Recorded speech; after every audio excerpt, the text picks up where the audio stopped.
Damos início a mais um programa Anatomia do Poder, que toda semana vai ao lar dos brasileiros de todos os estados do Brasil para mostrar o que é o poder público, privado, da imprensa acadêmica, sindical, para os brasileiros, por dentro e por fora.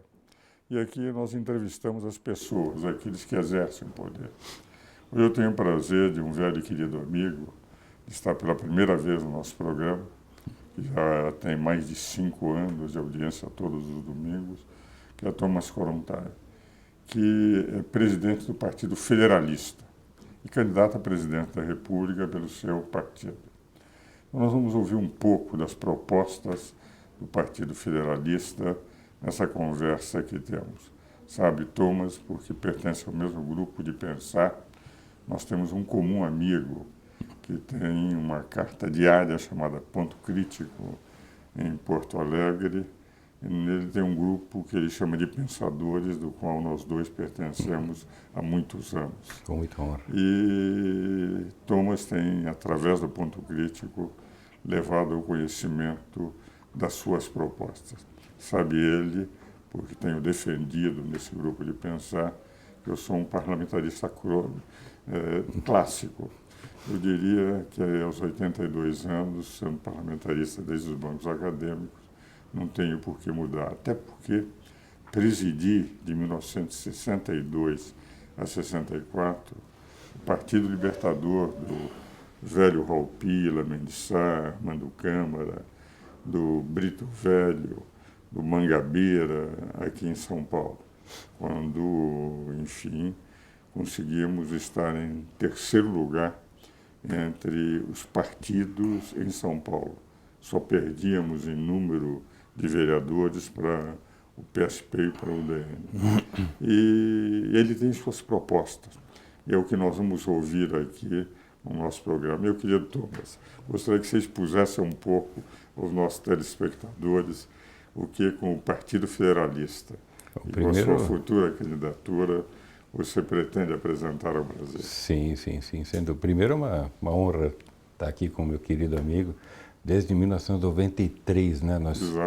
Nós trocamos correspondências, não existia internet. Então, e para mim é um dos meus gurus. Né? Então, eu sei que eu sou, além de parlamentarista, defendo muito a descentralização do poder. Exatamente. E o que nós temos apresentado já há 26 anos é exatamente o que nós chamamos de federalismo pleno, justamente para poder diferenciar o que é que nós temos, porque o Brasil é uma república federativa, mas a nossa federação está cada vez mais parecida com a antiga Federação Soviética, né?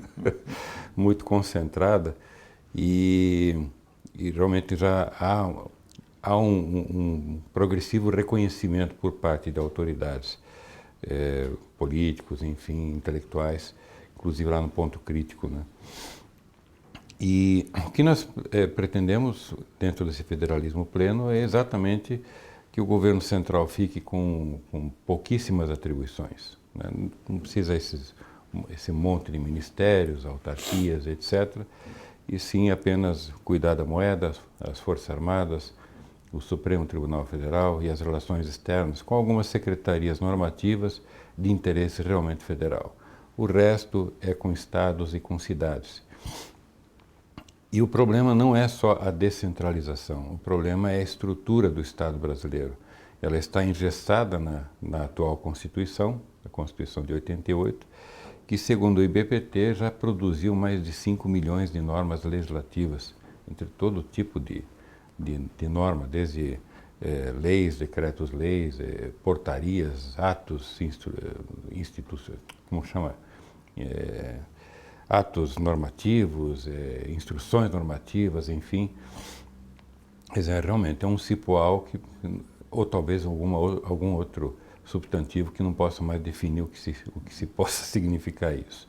Então, é impossível, o país ficou absolutamente engessado. Ficou amarrado também com seus direitos adquiridos, né? Principalmente o que o nosso querido professor Ricardo Bergamini costuma denominar de cidadãos de primeira classe e de segunda classe.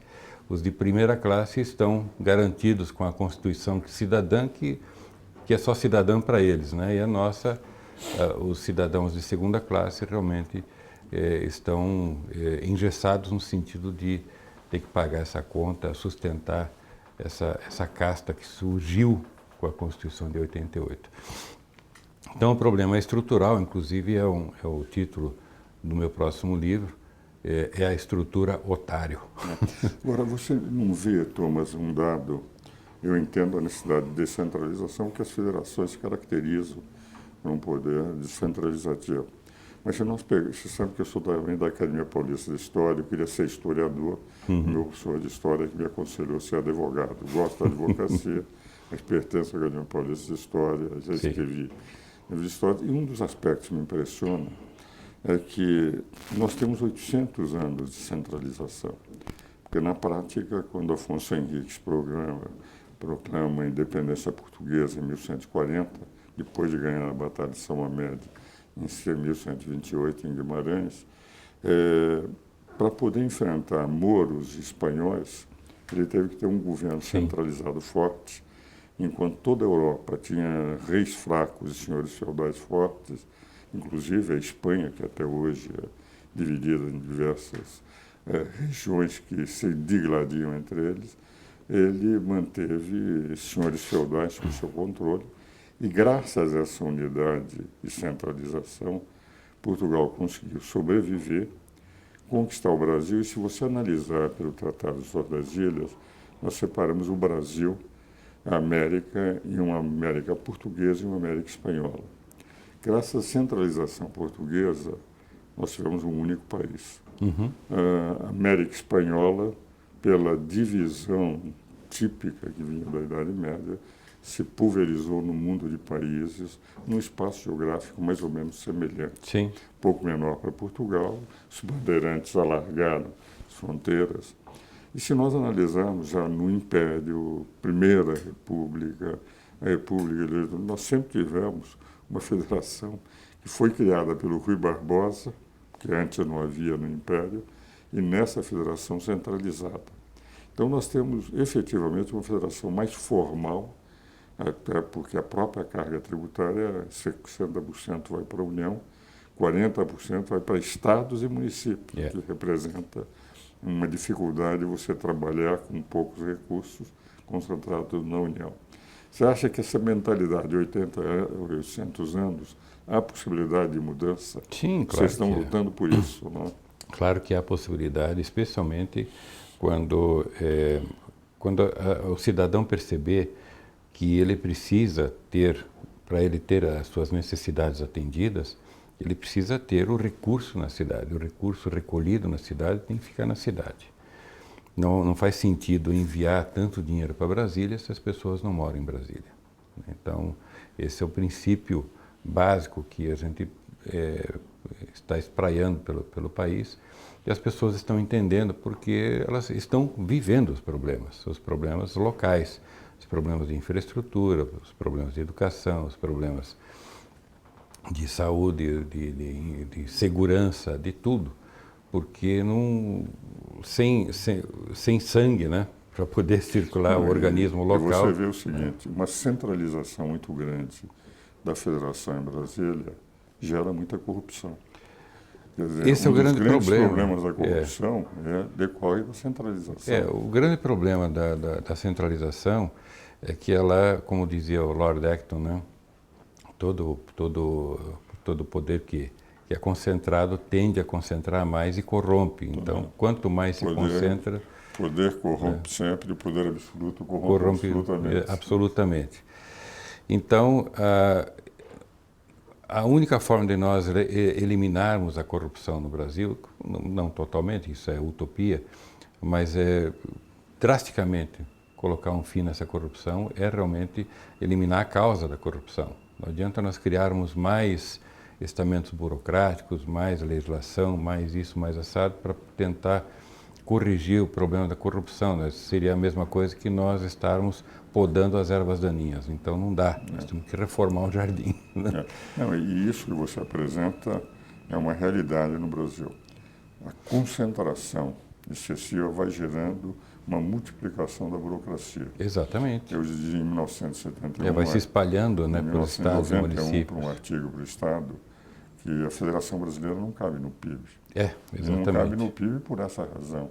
Você centraliza, todos os recursos vão lá, você vai multiplicando, e com uma carga tributária de 35%, nós não oferecemos serviços públicos, esse dinheiro vai se diluindo nos diversos escadrões da centralização E sabe, do poder. professor, que tem mais um problema nessa questão tributária, que é a tributação em todas as etapas e todas as cadeias produtivas. O Brasil, até onde eu sei, talvez seja um dos poucos, ou talvez o único país do mundo que faz isso. Isso faz com que os preços se multipliquem, apesar dos débitos, créditos ocorridos dentro dessa cadeia produtiva, mas realmente faz com que uma coisa que custe acabe se chegando a 2 ou 3. Isso é um problema muito grave. Vamos continuar discutindo isso no segundo bloco, meu caro Thomas.